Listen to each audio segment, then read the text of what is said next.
Factorization Part 2. So today we're going to be looking at factoring trinomials and quadratic expressions. You could look at Part 1 to know more about factoring first before watching this video. So question 1. X squared plus 10x plus 21. So here I'm going to show you a really simple method into factoring trinomials. So here, this is called the cross multiplication method for trinomials. So what we do is we find the factors of our first term and our constant. So for our first term, x, it's just x times x. And then 21, it's 3 times 7. And now these two multiply. So this and this, it must equal, when they multiply together, it must equal x squared. So it equals x squared. And then this, it equals 21. So now what we're doing is we're multiplying this by this and this by this to find our first term, middle term. Now when we get our middle term, we know that our equation is right. So here I'll show you. X times 3 is 3x, so 3x. And then x times 7 is 7x, so we write 7x. And when we add these together, we get 10x, our middle term. So which means this is right. So now, when we know this is right, all we need to do is we need to write these. These are our two pairs. So this is x plus 3 and x plus 7. So our question 1 equals bracket x plus 3, x plus 7. So we'll now look at question 2. So question 2 is 4x squared plus 15x plus 9. So here 4, we can either get 1 times 4 or 2 times 2. So first I'm going to try out 2 times 2 to see how it'll work. So we can write 2x and 2x. And then 9, we can just put 3 and 3. And now these two multiply. So we know that when these two multiply, it equals 4x squared. So you can just write that. And when these two multiply, it equals 9. So that equals 9. So now let's multiply this and see if we get our middle term. So 2x times 3 equals 6x. And 2x times 3 equals 6x.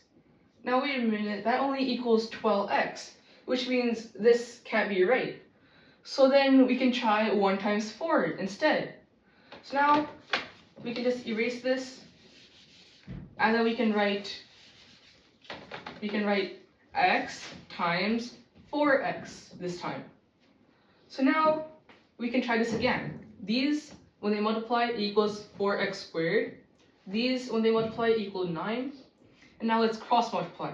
4x times 3 equals 12x. X times 3 equals 3x. And now when they add together, we get 15x.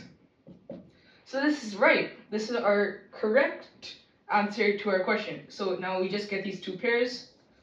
When we get our final answer, we go left to right, and we just write it. So this equals x plus 3, bracket, 4x plus 3. So that's our answer to 3.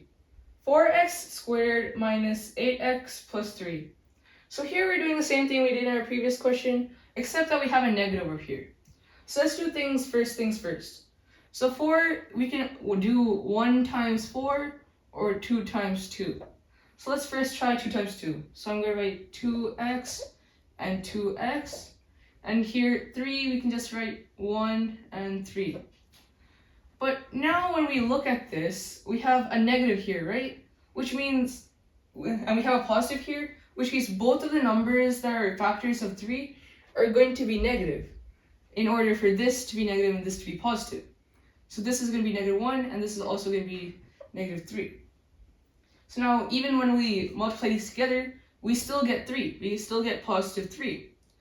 This, we get 4x squared. So now let's try this and see if we get our middle term. So 2x times negative 1, we get negative 2x. 2x times negative 3, we get negative 6x. And when we add these two together, we get negative 8x, which means this group is right. So 2x minus 1 and 2x minus 3.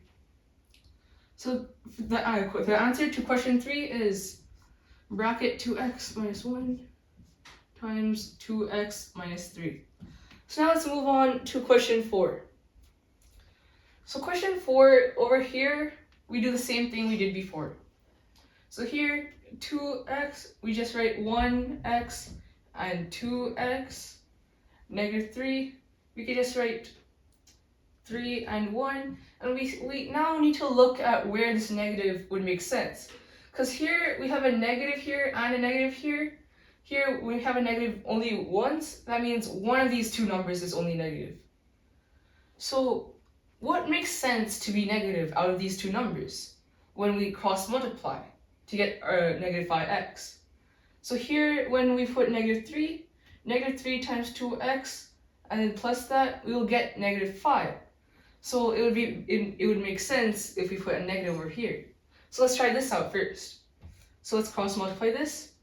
So 1x times 1 equals x. 2x times negative 3 equals negative 6x. And when we add these together, we get negative 5x, which means this group is also right. So this and this.